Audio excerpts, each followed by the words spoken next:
Hello everyone. Welcome to Shriram's IAS on an academy platform. Myself Shiva Shankari alias Shiva Ignatius. So we are meeting again for our series of NCRT which we are doing for environment. Yes. So I hope like yesterday we have done the discussion of 8th standard NCRT and I told that the last ending part of that will be done today. So we'll complete that. Then we'll move to the next NCRT. Okay. So as I was saying, like how to read an NCRT. I hope like we have completed these areas, right? So we are here. Yes. These are some of the programs which can, improve, which can bring the biodiversity conservation as well as the ecosystem conservation. For that, I told nowadays the social forestry is considered as a very important program. Yes. Just a minute. Yes. So social forestry is considered as very important program. And under the social forestry, we said that urban forestry is as one side and rural forestry as well as the agroforestry. Like this, we have different programs. In agroforestry itself, there are various different parts, different sections of agroforestries are there. Agro silvopasture, are, we can say that agroforestry, so where cultivation along with trees, where crops are cultivated and trees are also planted. Agro forestry. Same like we can also have pasto forestry in which pasture, that is like pasture is used by the cattles. So cattles are reared along with the cultivation of trees or planting of trees. Then agro pasto forestry, in that all the three, like trees, planting trees as well as cultivating crops as well as rearing animals. So this way there are three forms of agroforestry is also existing. And in social forestry, I said urban forestry is nowadays focused a lot. And when I was talking about the Vana Mahotsava, I told this is a festival, no, which is happening in the first week of July. Similarly, UPSC in preliminary paper has asked twice about certain festivals, which is celebrating about the environment, okay, which is trying to conserve the environment or protect the environment. So there were questions related to that. So keep an eye on these also. Then we were in the ending part and we started about the national park. This is a small detail about a national park. There is not nothing much here mentioned here. So we know that a main important thing which you have to note about a national park is that uh, any area within a sanctuary or within are not within a sanctuary. Okay, so either it can be within a sanctuary or it cannot be within a sanctuary, can be declared by the state government as national park. It can be declared as national park, and the activities inside the national park are restricted. So when you see this type of name, what you have to do, you have to surf about national park. Very important details about the national park you have to write. Number one, point number one, two, three. That's enough. So whenever you're reading again and again, no, so this gets into your mind. So I'm not saying to note the entire details about national park. If you're doing it, it's good. Or you have to write as a small statements or formula types.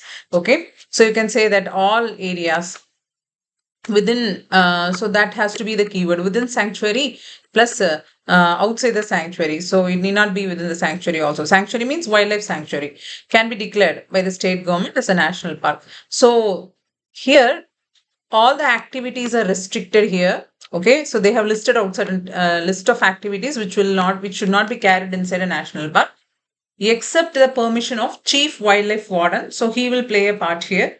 He will grant permission for those people who can enter, who can come out. Okay, so what and all the activities can be done inside will be given granted permission by him. This way we have a set of regulations under the national park. These are the important details. Then you can at most know like how many national parks at present we are having. but it's not necessary also. Then come to this word. See, you're seeing a word called sites. Okay, there are international conventions. For that, they have mentioned about sites, and we all know the sites. It came into force around 1975. So the moment we see the word sites, we will remember this 1975. Although the agreement was proposed by, around 1963, but it came into entered into force around 1975. And the site was not introduced to completely prohibit the trade, right?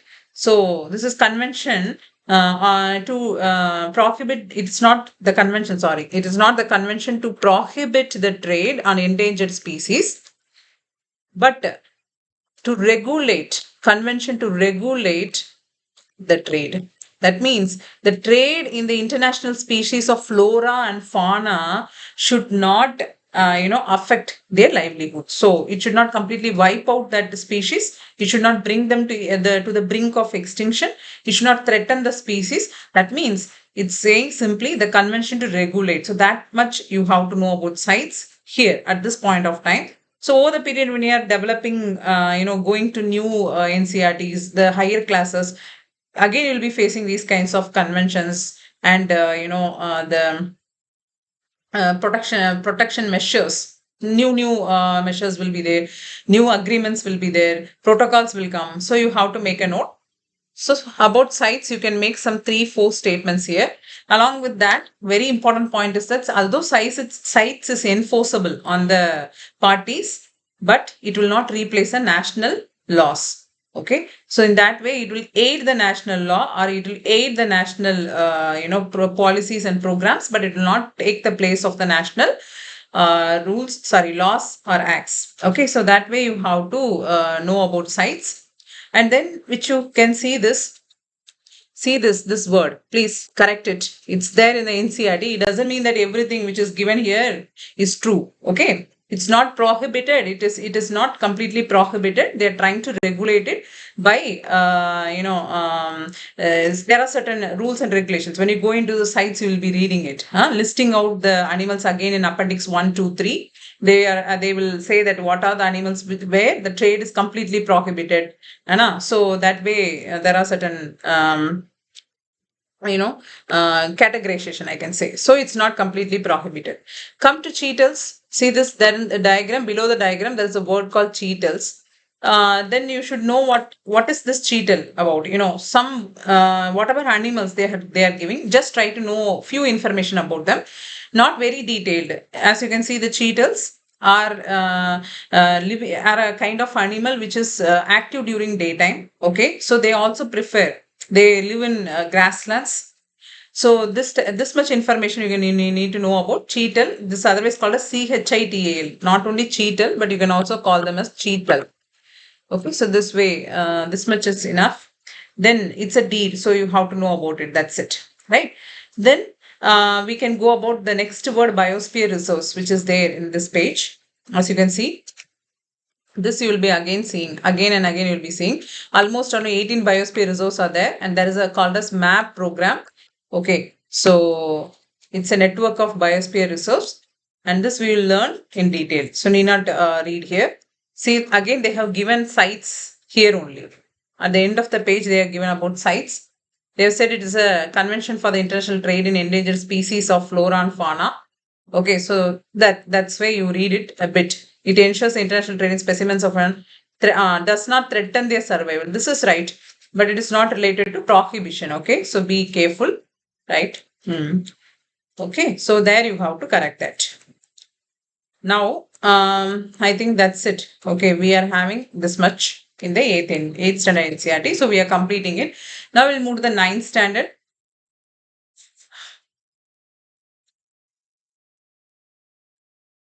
Yes, so we are here,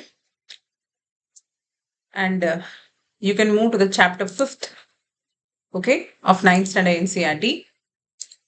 In that, we are going to see about the natural vegetation and wildlife, this unit only. So far, we have not seen about the types of vegetation, and you also would have come across these types of vegetation from your geography classes. Okay, but here also it is required that you have to know the details of these because in ecosystem, forest comes under the terrestrial ecosystem. I already told ecosystem, if you have attended my classes, I would have already categorized ecosystems are classified into two. One is terrestrial, another is aquatic. In under terrestrial, I told you there are different kinds of biomes existing.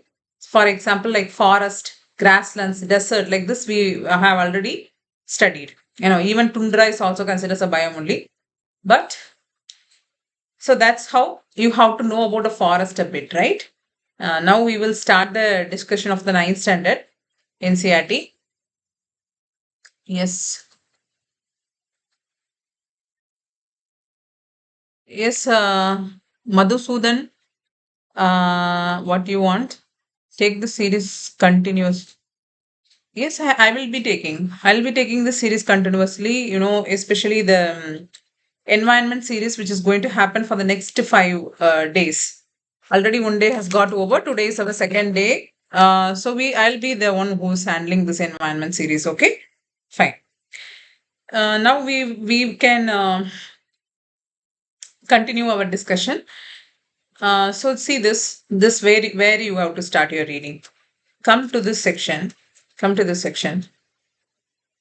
India is one of the 12 mega biodiverse countries. Okay, India is one of the 12 mega biodiverse country of the world. Note this sentence and statement. So, what is that it meant by mega biodiversity? Now they are saying around 17 countries are having mega biodiversity. But initially we used to talk like there are 12 mega biodiversity country. One is India in that. Why we are considering a country as having a mega biodiverse country? It is based on the species endemism. That is how much species which are endemic to that country, which is present there. Okay, so around, and not only that, it has to have some marine protected area. It should the country should border some marine protected area, and around 5,000 endemic species to be present in the country. So these are some categories around which we are saying that that country is either a mega biodiverse country or not. Okay. So as of India is a part of mega biodiverse country, and that line, that's why I asked you to note it. So when you're seeing this kind of word, note that, then really go and search for that details, why it is called as mega biodiverse countries and all. Then we can come to the next statement. See this. There are about 15,000 flowering plants in India, and it accounts for 6% of the world's total number of flowering plants. Note this detail also. And the country has non-flowering plants also. Not only flowering plant, but also non-flowering plant like ferns, algae, fungi. All these are non-flowering plants. Okay. So they are brought under the plant kingdom. Even though fungi is not a plant kingdom, they are given as fungi. But ferns and algae are fungi only. Ferns and algae are plants only. They are non-flowering plants. So both flowering and non-flowering plants, India is having huge number. India also has approximately 90,000 species of animals it is having. Okay. So it is rich in fresh and marine waters also. Now, see this word called as virgin forest and natural vegetation. So that's why sometimes in the question paper you'll be finding this. The word endemism or endemic or indigenous, okay, also exotic. There are two words which you have to know. One is indigenous, another is exotic. Indigenous means what? It belongs to our country. Okay, the native of that plant is our country only, so that we call as indigenous. Exotic means it has come from somewhere else. It has entered into our country. We call that as exotic, right? So in this way, we can say either that plant is an indigenous one or it's an exotic plant. And endemism is having another word or another meaning also. It's not completely indigenous only. Although it is indigenous, it belongs to India. It belongs to our country or any country. We can that is endemic to that country. We'll be saying like that. But apart from that, it will survive only in a specific kind of climate, in a specific kind of situations, in a specific places. Okay, where we are. I told you there are sorry where we are having a particular kind of climatic conditions or soil properties, all these, even temperatures. All this will decide the distribution of that particular varieties in the particular places. That is endemism. It will not spread throughout the country. Okay, so that's a major difference you have to know. And then this and all is basic details. Flora means plants, fauna means animals. They are saying like that. Come to the types of vegetation. So here, see, I already told when I was discussing in my classes, often you will be getting questions from the evergreen forest, that is otherwise called as rainforest. Okay, rainforest, or the questions will be from deciduous forest. These two forests are very, very important. Apart from the mangrove, no, not from the forest angle, we can study. Mangrove is a kind of ecosystem. We will be definitely studying it. Okay, so mainly the questions are from these two forests. So first we'll go to the evergreen forest, and as I hope you would have already done it in your geography classes also. But anyhow, we'll do what is required here. See this. This is the major characteristic of a equatorial forest. So this figure will help you remember about the equatorial forest. The structured canopies or layered canopies, we can say. Okay. Even one time in UPSC, this question has come. Canopies, as you can see, this is the shrub layer. Okay. Then comes small trees. Then comes intermediate trees, and last you can see the emergent trees. These are emergent layers. Around there will be height of 60 meters. Okay, in the forest area. So this is how, like, we can say that the evergreen forest is having proper canopy structures or layered canopies, we can say, tire like pattern. Okay, tire like pattern. First layer, second layer, third layer, like this it goes on. And this is the peculiar character of a evergreen forest. Apart from that, what and all details you have to study, I'll say that. See this heavy rainfall, especially this area distribution, you have to study. Definitely you have to study about the location. Okay, when you're reading about this, you have to know about the location. So they have given the location of this forest, where and all they are situated, and how much rainfall they are receiving. Okay, and also this is the detail which I asked you to study through the diagram. Even the trees reach up to the 60-meter height. Okay, and warm and wet throughout the year. This is the other detail character of that particular forest. And it consists of trees, shrubs, creepers, that is giving a multi-layered structure. And there is no time. It is not. See, this line is very important. There is no definite time for trees to shed their leaves. So there is no particular season that during autumn season they are shedding their leaves. No such thing, because here the trees are having very thick layer of leaves, and there is no peculiar time for each and every tree to shed their leaves. So they do shed, they do, some leaves dry out, they die and they fall, but not at the same time. So the forest completely looks green every time. That is why it has another name called evergreen forest. These are the reasons. Okay, you have to know. And that is, see, forest appears green all the year round, right?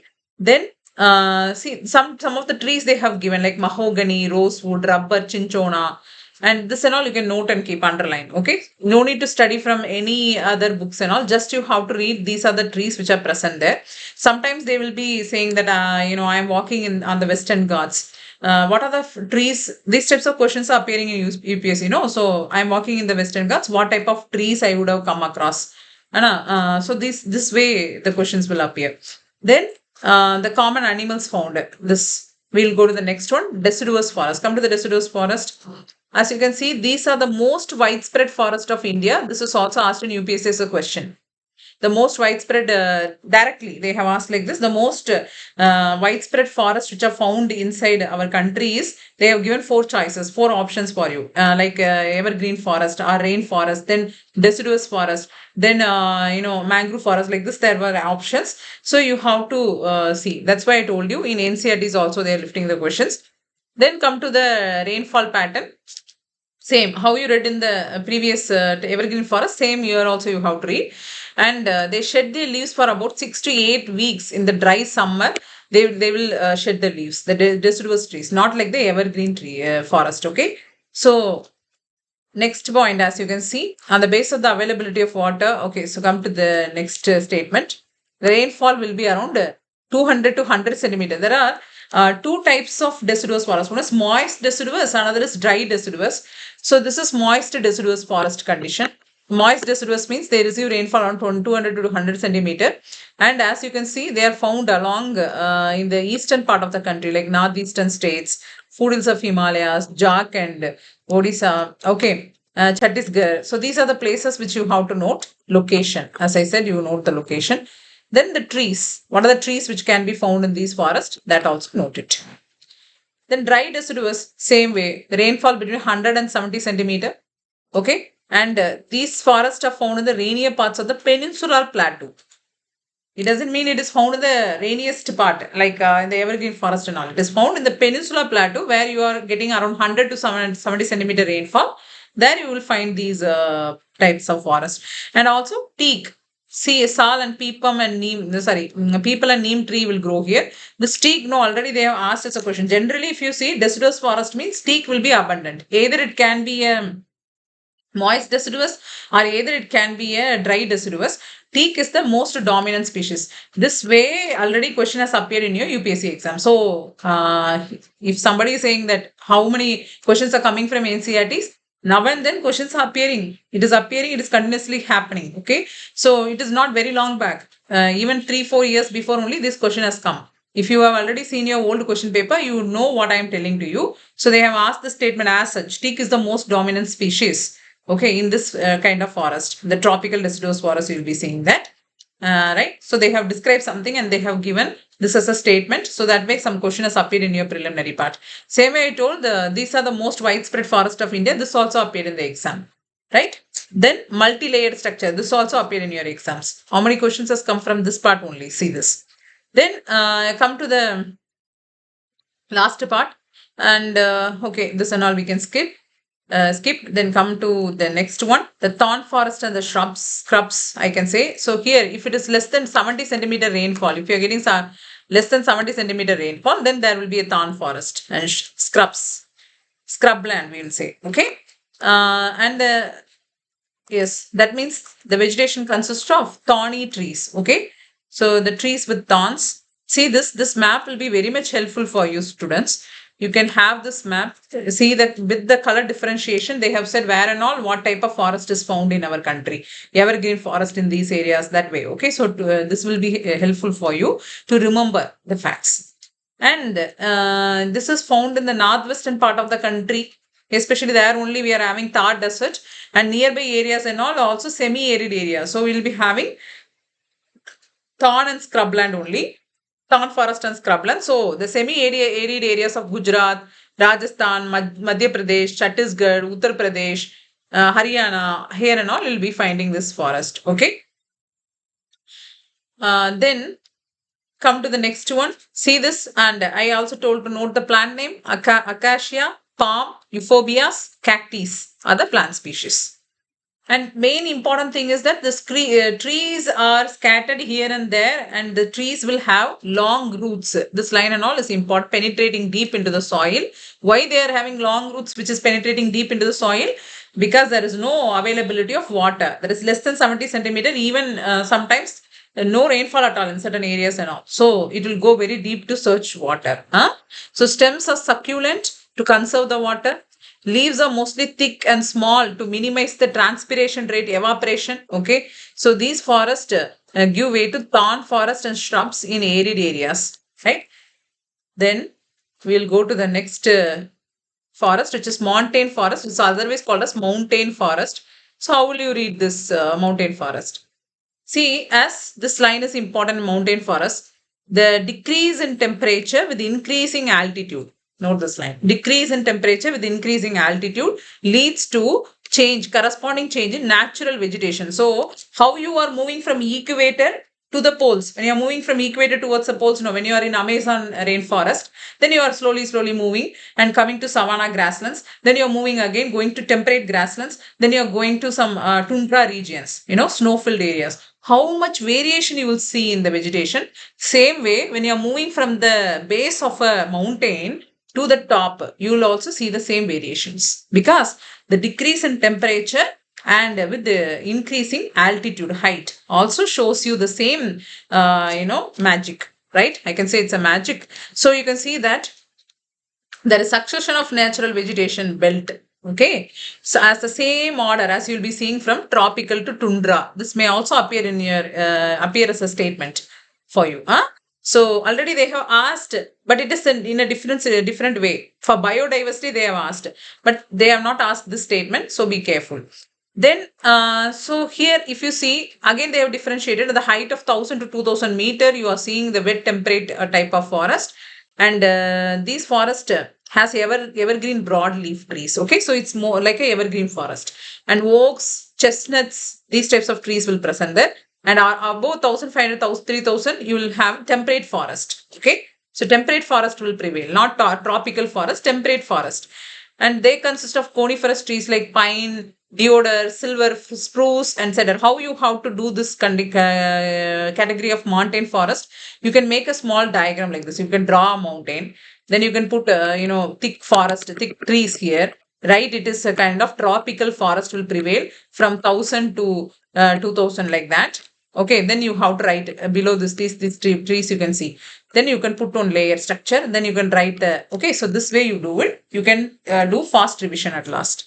Right, then come to the next at the height, generally more than 3600 meters above. You will find temperate forest and grasslands, which gives way to the alpine vegetation will occur. Because after the temperate forest comes temperate grasslands. You can see temperate grasslands. Then comes the alpine vegetation. So silver fir, junipers, pines, birches, these trees will predominate in that area. Then after you progress, again you go, the trees started becoming stunted, small, short. Okay, when you approach the snow line. Ultimately, the shrubs and scrubs will merge into the alpine grasslands. It will become a alpine grassland. It starts like an alpine forest. Okay, from the temperate, tropical forest, temperate grassland, then alpine forest trees will be shorter. Then you go, then it will become alpine grassland. So here only, Gujars, Bakarwals, they will take their cattle to graze and all. And then comes tundra vegetation. The floor will be completely covered with snow. Okay, this way you have to read. And you come to the next one.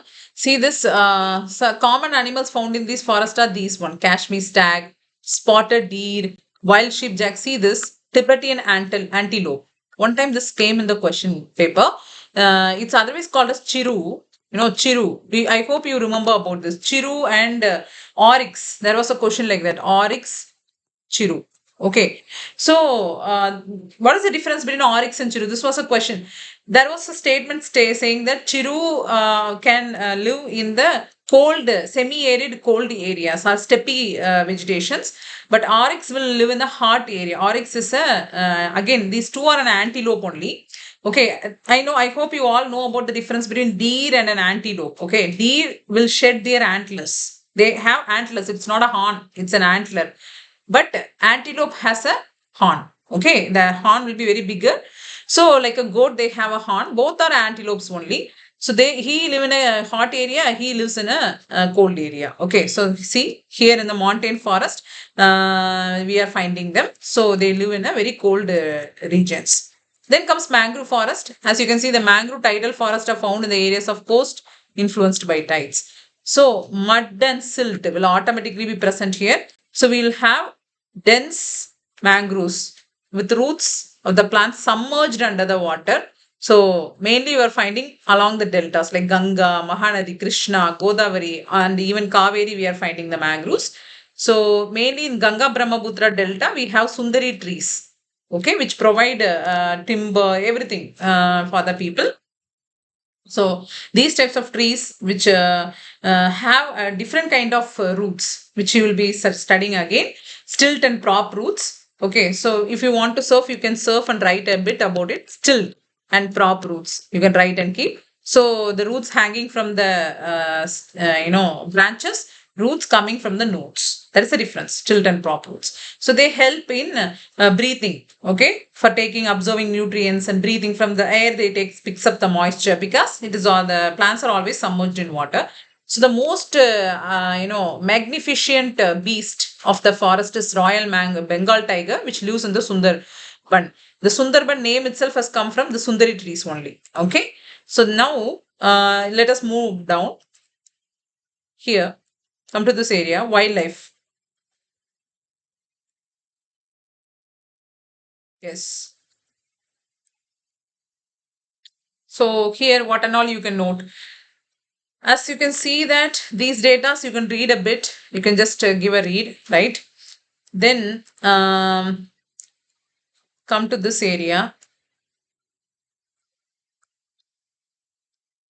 Already we have done about one hand rhino. Already you have done in the smaller classes, right? Then come to Chausinga. See this Chausinga is otherwise called as four-horned. Yeah, here itself is there. Four-horned antelope. So just browse something related to this Chausinga and take the small detail note. Okay. So how they behave, where they are living, which are the areas they have spread out. Okay. This way you have to take note. One and only four-horned antelope which is found in India is Chausinga only. Okay. Then yes. The lion, which is found in Gir forest in Gujarat, the natural habitat. So this is about the biodiversity of India only. So they have given certain places where they can be found. They are found in the forest of Madhya Pradesh, everywhere we are finding them. And then,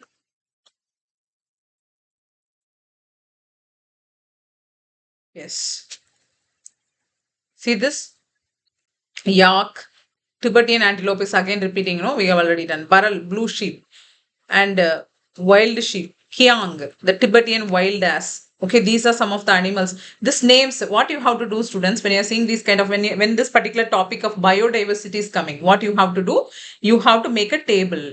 Do that. Okay, make a table.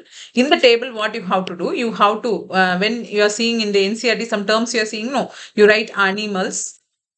Okay, then you write birds. So here, mainly in the animals, you make a separate column for mammals. Rest all animals you can put in one place, but there should be a separate column for mammal. Okay. Then you have to take the name and write. You have to write yak. Like this, you have to take one more name here. The Tibetan antelope, that chiru. Okay, that way the names has to be here in the animal section. Names, animals name should be here. Birds name should be there. Kiang.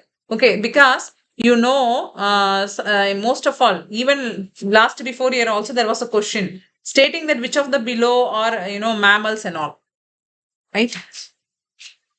Sorry. So you have to be careful. Take those names and write. It will help you a lot. Even see this birds like peasants, ducks, parakeets, cranes, pigeons. So this and all names which you have to take into consideration. And yes, we'll move to the next area. See this.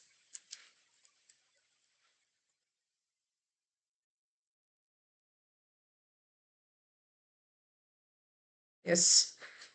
The biosphere reserves. They have given the name of the 18 biosphere reserves. You can note that also. Come to the next area, this one. These and all already we have seen, but again they have given Project Tiger, Project Rhino, Project GIB. Project GIB, now only we are discussing about it. Previously, we were only talking about the recovery program. It's not a project, Great Indian Bustard and all. Right. Then, apart from that, this you can change and keep 106, I think, 167 now, I think. Wildlife sanctuaries are there. So come to this area, even when you're writing picking up the names of animals and birds, is note this migratory birds also. See this Siberian crane is there.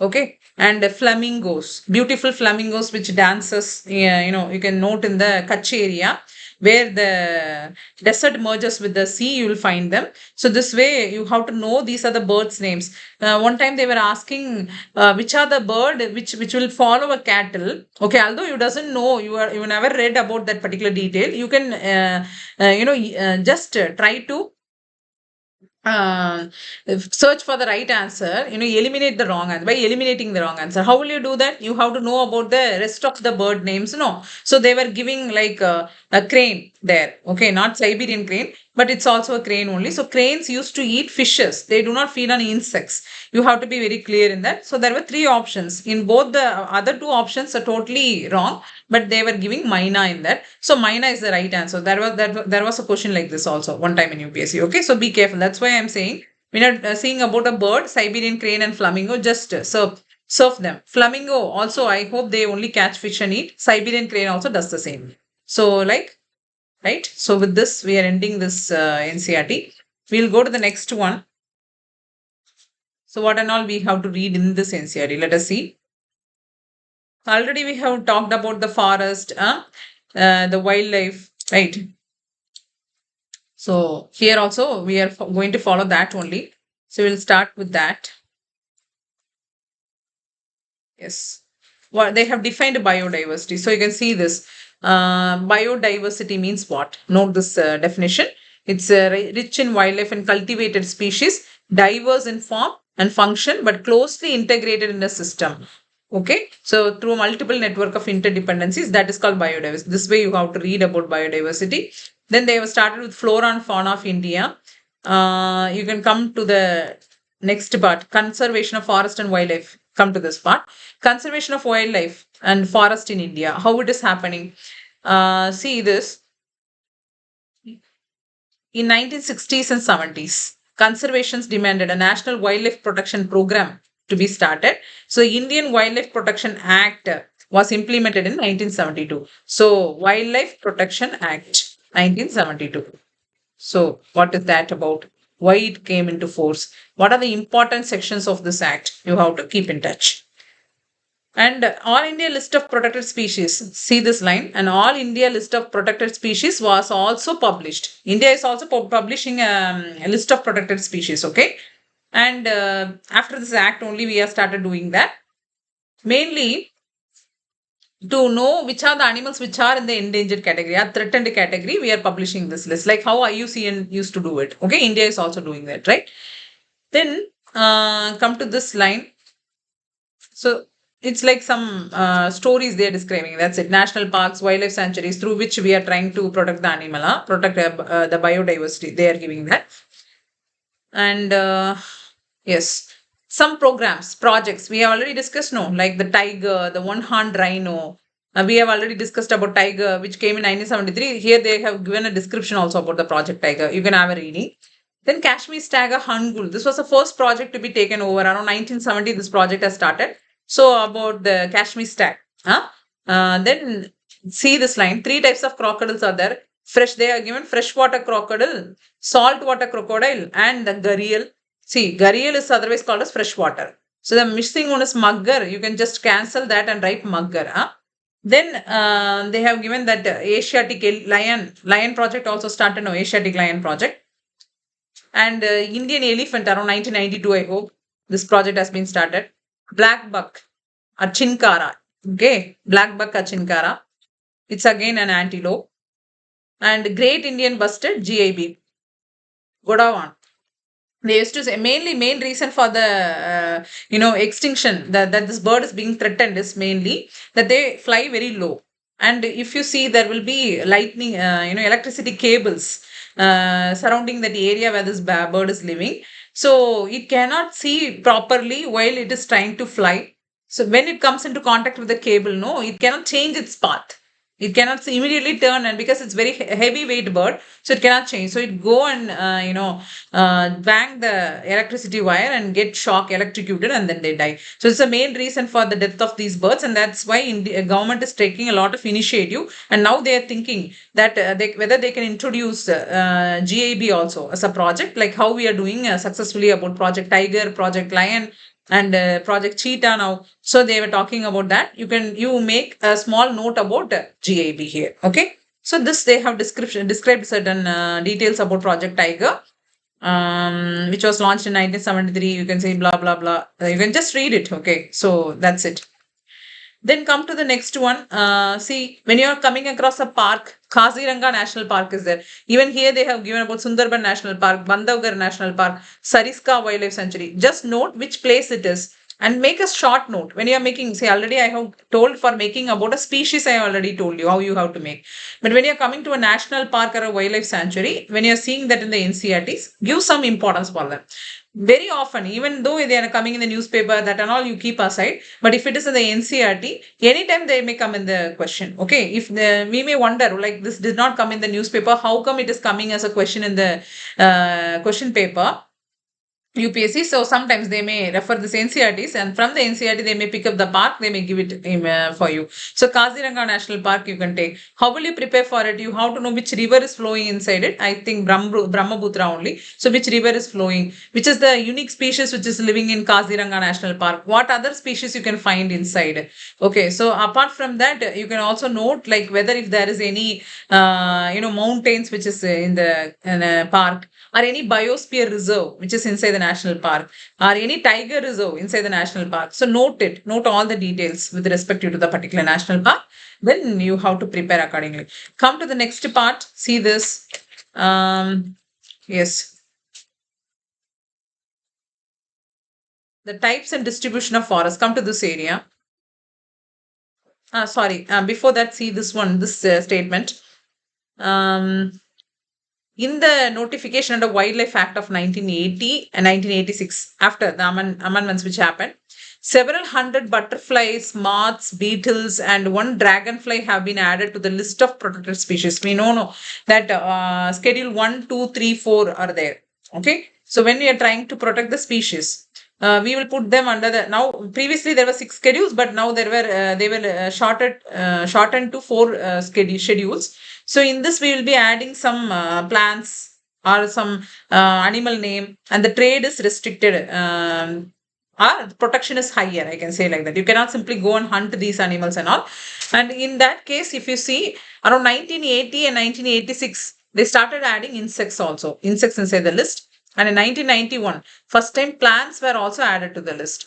Okay. So they may give a statement like, from the beginning only, we were adding these plants along with the animals, along with the insects we were adding inside the protected list, that is schedule 1, 2, 3, 4 or 5 up to 6. Okay, so that may be a statement. So be careful. Only in between we started doing it. Then come to the forest types. So this is all minute detail only. There is no clear detail. Indian Forest Act is there. Forest Act 1927, I hope so. So that has classified forest into 3 types. You all know, I think. So one is the reserve forest, another is village forest, another is the protected forest. This way we have 3 types of forest. Village is not here. Village is not here. The rest reserved and protected forest they have given for you. So they have not classified according to the Indian Forest Act. They have just given the types of forest. That's it. So you start from the reserved forest. What is meant by reserved forest? Then comes to the protected forest. So this is the government is having the ownership. In case of reserved forest, government is having the ownership. Okay. And mostly if you see lot kind of activities are restricted inside the reserve forest. Same way the protected forest, if you go, those forests which are not classified as reserved or a village forest, they will be saying as a protected forest. Again, the government is the owner of this forest. Here also certain activities are regulated. Okay. And they have given something called unclassed forest, means the wasteland, other forest and wasteland belonging to both the government, private individuals, even communities. All these are put under unclassed forest. Like this, they have said. And there is one data, as you can see. See this. Madhya Pradesh has the largest area under permanent forest. What they call as permanent forest? The reserved and the protected forest is called as permanent forest, not the unclassed forest. So the Madhya Pradesh is the state which is having the largest area under the permanent forest, constituting around 75% of its total forest area. Okay, then come to the next one, next detail. Community and conservation. How community is helping in conservation of the ecosystem, how they are doing it. So for that, you can see, come to this, the famous Chipko movement. Chipko movement in the Himalayas. We all know Sundarlal Bahuguna. So how he started a tree hug movement. So from this, there were a lot of awareness happened in conserving the forest. Okay, and there are a lot of people has become aware that they have to conserve the forest in order to do bring a sustainable management, a sustainable development. So they started doing it, and that we call as community movement or community effort. And not, before that only, before Chipko movement itself, there were a lot of efforts put up by the tribal peoples, by the forest dwellers. They themselves will declare an area as a sacred grove. Okay, so they will declare it as a virgin forest. They will not touch the forest. They will not enter into the forest. They will worship the forest. Okay, so that way you have to read a bit. It's enough. Like see this beach Bajao Andalan and joint forest management program. Just to give a reading about it and know what it is. Joint forest management program is important. And that I said about sacred groves, they have given here. What is sacred groves? So it's a nature worship only. So like a tribal believe that all the nature is created by God. So there are certain areas where people should not go carelessly. They should protect it. They should not touch anything there. They should not bring anything back to the back with them. So there resides the deity inside the forest only. And still now they are protecting the forest in that manner. That is called a sacred groves. And this and all some stories only. You need not give reading. Come to the last part. That's it. This is also over. So we'll move to the next NCERT, the class 11 NCERT. You can see. Yes. So this is a small one. So we'll move to the next one. See this. So we'll begin with the 11th. Come to this area. This and all we have already discussed. The younger classes we have done. Okay. So no need to give lithosphere, biosphere. No need to read again. Come to this part. Life, those we have done already, I will say skip it. Okay, then we'll move to the next. Life on the earth is found almost everywhere. This line you note. Life on earth is found almost everywhere. This 2023, there was a question. Some microorganisms can be seen in hot springs. Some microorganisms can be seen in the cold areas. Every statement you are reading, there is certain meaning. You have to understand and read. Okay, so be careful while reading the statements in the NCERTs. That is true. Some microorganisms are living in hot thermal vents. Some microorganisms can be like bacteria, especially they are found everywhere. So living organisms are found from the poles to the equator, from the bottom of the sea to several kilometers in the air. Okay, so when you at least if you have read this statement, then you would have been able to evaluate that question which has appeared in 2023 paper. From freezing waters to dry values, you can see life is existing and thriving. Okay, so then come to that this area where you have to read. Come to ecology. This and all is not required. Yes, yes. Come to this part. So this is a definition about ecology. Okay, so they have said that ecology means what? The term ecology is derived from the key. This you have to read. Dot dot dot. I'm not doing it because we have very less time. So this is a definition only. Just to give a reading. Okay, so here, as we have already did this, environment is made of biotic and abiotic component, and the balance is maintained in a particular proportion so that a healthy interaction between the biotic and abiotic component keeps on happening. See this particular paragraph. The interaction of a particular group of organism with the abiotic factors within a particular habitat result in a clearly defined energy flow and material cycles. So do you understand now? How in environment you are studying energy flows in some places like the pyramid of numbers, pyramid of energy, like this you used to study, and from one trophic level to another trophic level energy is moving. And also you will be studying about the cycles, nutrient cycles, biogeochemical cycles, you will say. So where and all it is connected, why it is segmented here and there we are studying something, there is always a connection. We call that as completely all these topic we can bring under ecological system only. Under the ecological system only you are studying all these things. What is meant by ecology? Ecology means that there starts the interaction. Environment means there is something which surrounds us. It does not talk about the interaction.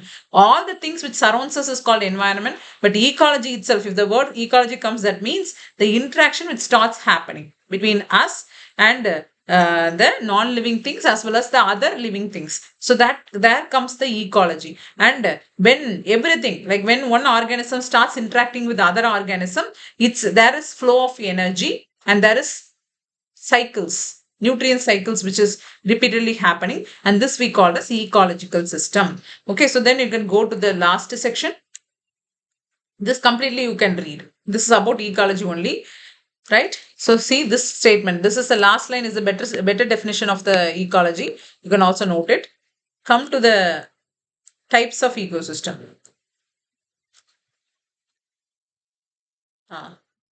So this line you can see a habitat in the ecological sense is totality of the physical and chemical factor that constitutes the general environment. So, this type of definition I already told is very important. One time they were asking about ecotone, the ecological niche. Okay, so the same way habitat. Note this and then read what it is. Then all the components in the ecosystem are interrelated and interact with each other. Different types of ecosystem exist with varying range of environmental condition where various plants and animal species adapted through evolution. They get adapted through evolution. And this phenomena we call as ecological adaptation. This is another important topic which you have to go through because very often I told the last few years, 3 to 4 years, questions are repeatedly happening from ecological adaptation. This year one question was there from ecological adaptation.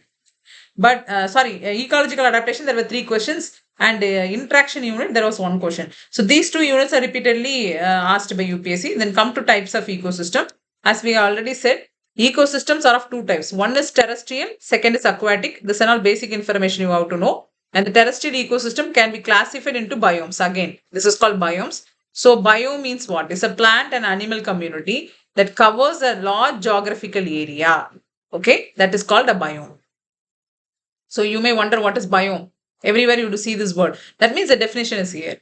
Right? The boundaries of different biomes on land are determined mainly by the climate. Climate is the factor which determines the types of biomes. Therefore, a biome can be defined as a total assemblage of plant and animal species interacting with a specific condition. This way you have to read.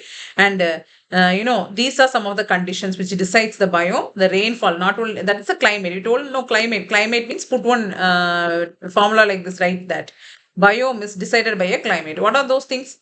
Bring all these things here. Rainfall, temperature, humidity. Okay, like this plus soil.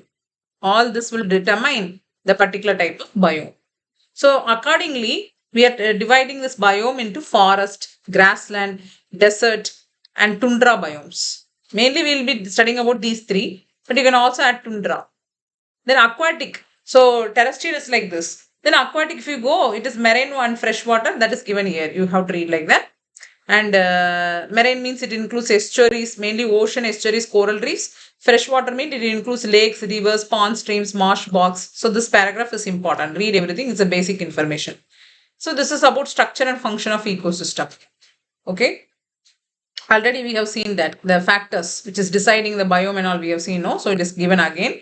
The abiotic factors, inorganic substances, everything is deciding it, and even the biotic factors. Biotic factors means it includes organisms. Organisms are again classified into producers, consumers. In the consumer self, we are having primary consumer, secondary consumer, tertiary consumer, and decomposers. This way, everything will come into action. So that is called the structure of an ecosystem. The structure of an ecosystem consists of, you have to write in the formula format and keep, you have to put structure.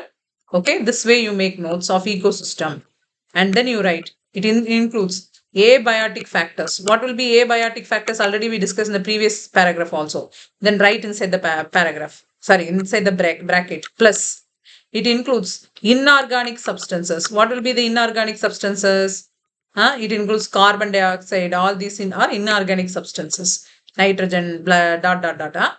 Plus you have to write. It includes biotic factors. Abiotic factors, biotic factors. You know about this. But there is something called inorganic substances which also plays an important part in the ecosystem. So write like this, like a formula. And biotic factors means inside the bracket you write producers, consumers, decomposers. These are the 3 types of biotic organisms which is existing in the nature.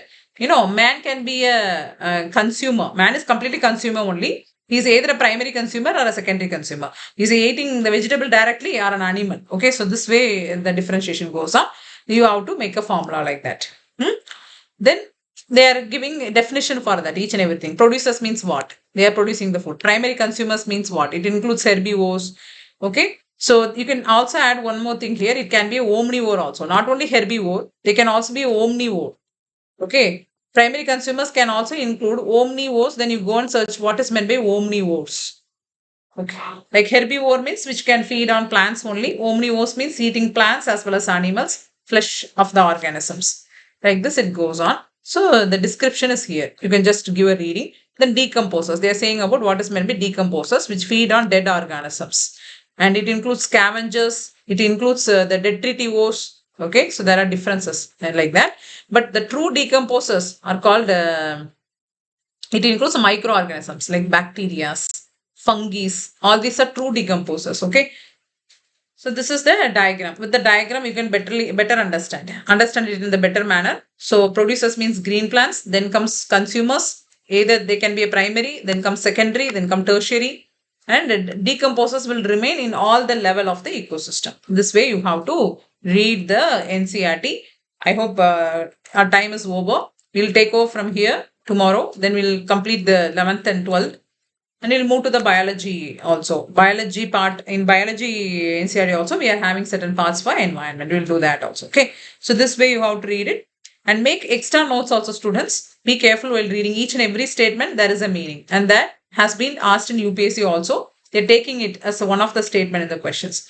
Right. So we'll end here. Good night, all of you.